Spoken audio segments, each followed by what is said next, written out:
What would happen if I planted a sequoia in my backyard?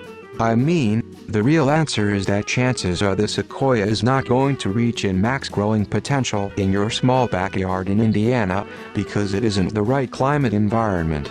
So all these questions of, what if it becomes giant, are really answered by, it won't, lol. But in general, no, the FAA actually updates their flight maps relatively frequently to account for new tall structures like tree growth. So I don't think the aircraft will be a problem unless you live by an airport. 99% of the time, it is the aircraft's responsibility to avoid things on the ground, not the other way around. Now, planting the trees in the woods would be another question, because on the off chance you got them to take off, chances are the state government could act against them on public property due to them being an invasive species at that point, competing with the natural local trees. Sacramento has a service where they come to your home and show you where you should plant trees for shade. Once they do, you select the trees you want to plant and they are delivered to you. I love this idea because they know which trees will have destructive roots and such, and which are good in our climate. Our tree law. I live on a street where people in the early 1980s decided to do this. Most of them got cut down, because they basically destroyed the foundations of the houses next to them.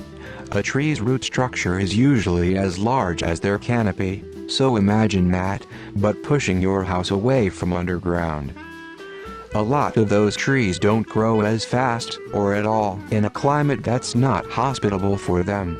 For example, sequoias grow in California, where it's wet during the winter, but doesn't freeze, and then it doesn't rain all summer. It would be interesting to see if they even grow in Indiana, where there is actual snow and rainy summers. I'd be impressed if you made a hole big enough to bury a Toyota Sequoia. Not sure how well it would grow in Indiana. Giant sequoias are limited in their natural range. They are not the easiest tree to grow, being picky about soil and weather. They prefer mildly acidic sandy soils, sloped well-drained soil. They prefer moderately cold snowy, wet winters and relatively cool, dry summers. They may suffer from fungal diseases in Indiana due to the hot, humid, wet summers there, especially if you have heavy clay soil that isn't well drained. That being the case, I'd recommend other kinds of trees. Maybe consider trying it if your property is sloped and has sandy and gravelly subsoil, and also you have plenty of room so structures won't be damaged by the expanding root systems. What if I secretly planted these all around in local woods? There are plenty of postage stamp woods all around Indiana. They'd probably die in a few years, not attaining significant size, if you didn't know what you were doing. They also don't like being heavily shaded. I planted a redwood sapling in the UK. It lived in our kitchen in a plant pot for a year or two, then in my parents' garden, quite far from any buildings. It's grown to about 30 foot in 10 years, and looking very healthy. Sequoia only grow in one specific area, because they have to have that specific geographic area, with that specific soil type. Sequoia will grow in Indiana, but they won't grow to the magnificent heights they do in California. They will tower over the Indiana trees, but they will be delicate.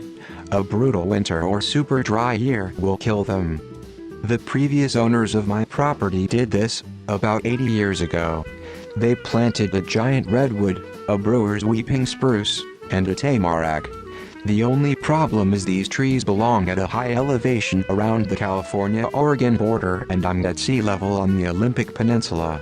In the local poor drainage clay soils, the tops of the trees rot out. All three are only about 50 foot tall because of that. I happen to live within their preferred climate range. In fact, I'm looking at one right now. The family that developed this property and built the house in 1960 happened to be tree freaks. There is a sempervirens planted too close to the house. It is a thirsty tree and routinely clogs the sewer pipe and pushes the tiles off of the pool to dip her feeder roots in for a drink. She also sheds twice a year. great showers of crispy brown tree fronds that coat everything underneath her.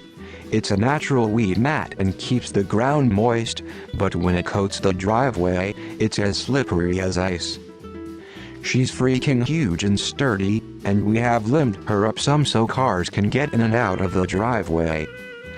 I don't recommend planting one next to any type of dwelling.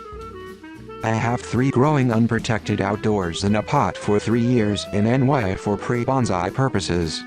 I ordered them online. They are all healthy.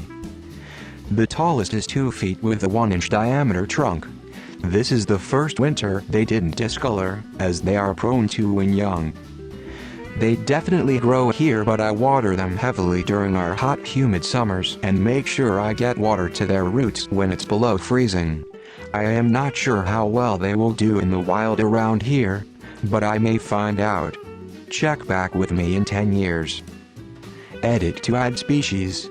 I have Sequoia giganteums growing in NY.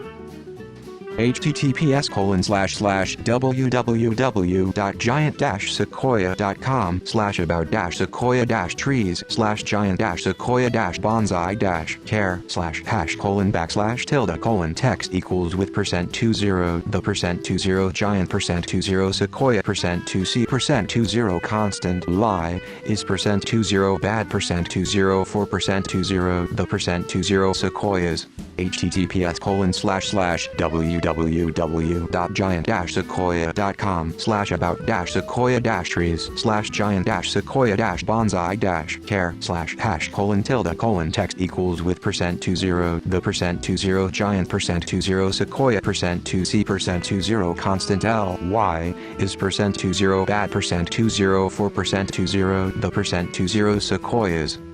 So I have oddly specific knowledge of this topic. My in-laws have a neighbor about 2 houses down who had planted a sequoia in their front yard many years ago, thinking it would be a beautiful native tree. They live in the native range.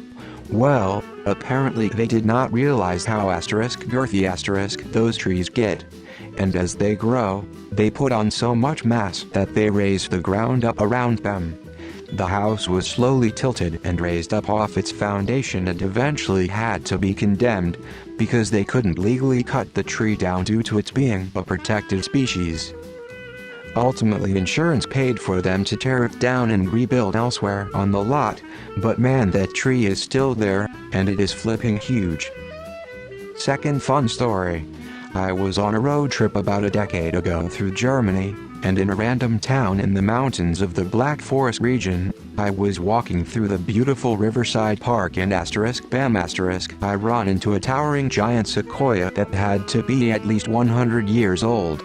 No mistaking it, that was a sequoia in Germany. After finding and translating an old sign, it turned out it was gifted by some long-defunct botanical society in the 1800s. It would probably die. Their ecological needs are pretty specific. I believe those trees require lots of rain and wet soils. Not sure that Indiana has those conditions, but I am sure a local arborist could suggest a species of trees that would be endemic to your region. Triadon redwood. One of the smallest redwoods, but still huge and pretty fast growing. They grow well in a lot of areas. I have a line of them from a previous owner, and they're nice, cool looking trees. Why would you plant a large SUV in your backyard? Lol, are you serious? It's not going to grow fast in Indiana. It's never going to reach a height that will be an issue for low-flying aircraft, even in California. This is some funny shit, haha. Hoosier soil will kill it before it grows enough to destroy a foundation or someone makes you cut it down. Given how much humans have rearranged the natural habits that once existed here in the United States, including cutting down much of the old-growth forest Native Americans knew, planting a tree native to your area would be a contribution in the right direction. A drop in the ocean, I know, but more than planting a locally native tree, doing so can be an example to others, as well. Give them to think about taking care of Earth in a way they hadn't thought before. Here, in Missouri, Our state conservation department has all kinds of information about native plants and animals, accessible online. I imagine Indiana has a similar source. When I was a kid in Homewood, my best friend Dad planted 4 in their front yard. Salter wrote, if anyone wants to go look, that was 1980. They are still there. Looked to be about 30, 40 feet high last time I saw them, 2014. Can't remember if all 4 made it or only 3. Very steep front yard, too. It takes a while for them to grow super tall. You have no worries.